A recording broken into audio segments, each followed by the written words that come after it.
68 student minn 27 pajjiż iggradwaw bħala tobba mill-kampus f'Għawdex tal-Queen Mary University of London. Iċ-ċerimonja saret fiċ-Ċittadella. L-akbar ammont ta' studenti kienu mir-Renju Unit, 27 student.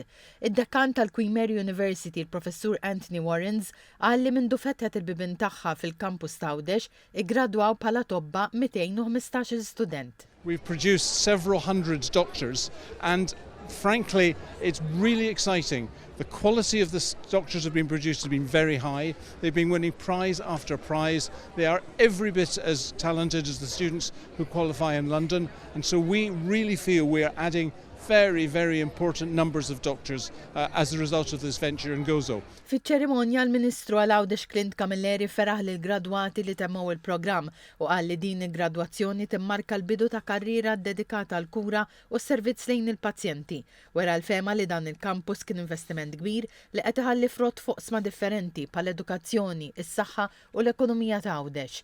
Il-Ministru Camilleri enfasizza l-importanza ta' sħubija ma' Queen Mary University of London li permezz tagħha qal li l-Isptar Ġenerali ta' Għawdex sar sptar ta' talim u qal li din il-kollaborazzjoni qed toffri benefiċċji kemm għall-istudenti u wkoll għall-pazjenti u l-professjonisti tas-saħħa.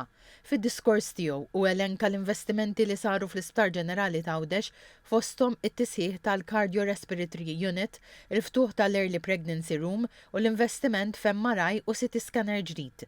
Il-Ministru Clint Camilleri tkellem dwar proġetti li għaddejjin bħalissa fosthom l-espansjoni tad-Dipartiment tal-Outpatients, Women's Health Unit ġdida, laboratorju modernizzat u żewġ swali ġodda tal-operazzjonijiet. Semma wkoll proġetti maħsuba l-ġejjini tal-Isptar ta' Għawdex fosthom Renal Unit ġdida, helipad, servizz mediku bid-drones u l-viżjoni fit-tul għall-iżvilupp ta' sptar ġdid għal Għawdex.